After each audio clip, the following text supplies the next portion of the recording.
Just basic ಇಂಗ್ರೀಡಿಯೆಂಟ್ಸಿಂದ ಟೇಸ್ಟಿಯಾಗಿರೋ dhaba style gravy base ಮಾಡೋದು ಹೇಗೆ ಅಂತ ನೋಡೋಣ. ಬೇಕಾಗಿರೋದು ಈರುಳ್ಳಿ, ಬೆಳ್ಳುಳ್ಳಿ, ಶುಂಠಿ, ಕೊತ್ತಂಬರಿ, ಟೊಮ್ಯಾಟೊ, ಮಸಾಲೆ ಮತ್ತು ಹಸಿ ಕೊಬ್ಬರಿ. ಇಲ್ಲಿ ನಾವು ಮಾಡ್ಕೋತಾ ಇರೋದು ಎಗ್ ಮಸಾಲೆ ಮತ್ತು ಎಗ್ ಕೀಮಾ. ಮೊದಲು ಈರುಳ್ಳಿ ಮತ್ತು ಟೊಮ್ಯಾಟೋನ ಫ್ರೈ ಮಾಡಿಕೊಂಡು ಉಳಿದಿರೋ ಇಂಗ್ರೀಡಿಯೆಂಟ್ಸ್ನ ಹಸಿಯಾಗಿನೇ ರುಬ್ಕೊಂಡು ಫೈನ್ ಪೇಸ್ಟ್ ಮಾಡ್ಕೊಳ್ಳಿ. ಮೊದಲು ಒಂದು ಪ್ಯಾನ್ಗೆ ಎಣ್ಣೆ ಹಾಕ್ಕೊಂಡು ಚಿಕ್ಕದಾಗಿ ಚಾಪ್ ಮಾಡ್ಕೊಂಡಿರೋ ಈರುಳ್ಳಿ ಹಾಕ್ಕೊಂಡು ಬ್ರೌನ್ ಕಲರ್ ಬರೋವರೆಗೂ ಫ್ರೈ ಮಾಡ್ಕೊಳ್ಳೋಣ. ಅದಕ್ಕೆ 4 ಚಮಚ ಖಾರ ಪುಡಿ, 1 ಚಮಚ ಅರಿಶಿನ ಪುಡಿ ಹಾಕ್ಕೊಂಡು ಫ್ರೈ ಮಾಡ್ಕೋಬೇಕು.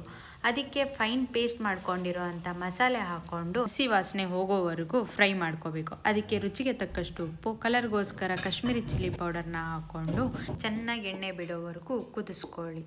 ಇದೊಂದೇ ಗ್ರೇವಿ ಬೇಸ್ಗೆ ಇವಾಗ 2 ಥರ ಡಿಶ್ನ ಮಾಡೋಣ. ಮೊದಲು ಎಗ್ ಕೀಮಾ ಮಾಡೋದು ಹೇಗೆ ಅಂತ ನೋಡ್ಕೊಳ್ಳೋಣ.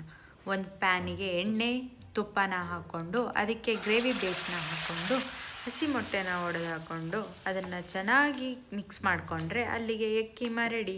ಇನ್ನೊಂದು ಪ್ಯಾನಲ್ಲಿ ಅದೇ ಗ್ರೇವಿ ಬೇಸ್ಗೆ ಬಾಯ್ಲ್ಡ್ ಎಗ್ನ ಹಾಕ್ಕೊಂಡು ಚೆನ್ನಾಗಿ ಮಿಕ್ಸ್ ಮಾಡಿಕೊಂಡು ಅದನ್ನು ಕುದಿಯೋಕೆ ಬಿಡಬೇಕು. ಅಲ್ಲಿಗೆ ಎಗ್ ಮಸಾಲೆನೂ ರೆಡಿಯಾಗಿರುತ್ತೆ. ಇದೇ ಗ್ರೇವಿ ಬೇಸ್ಗೆ ನೀವು ಪನ್ನೀರು, ಮಿಕ್ಸ್ ವೆಜ್ಜು ಮತ್ತು ಚಿಕನ್ನ ಹಾಕೋಬೋದು. ನಾವಿವತ್ತು ಉತ್ತರ ಕರ್ನಾಟಕದ ಖಡಕ್ ರೊಟ್ಟಿ ಜೊತೆ ಎಗ್ ಮಸಾಲೆ ಮತ್ತು ಎಗ್ ಕೀಮಾನ ಬ್ಯಾಟಿಂಗ್ ಮಾಡ್ತಾ ಇದ್ದೀವಿ. ಮುಂದಿನ ವಿಡಿಯೋನಲ್ಲಿ ಮತ್ತೊಂದು ರೆಸಿಪಿ ಜೊತೆ ಸಿಗೋಣ. ಫಾಲೋ ನಮ್ಮನೆ ಫ್ಲೇವರ್ಸ್ ಫಾರ್ ಮೋರ್.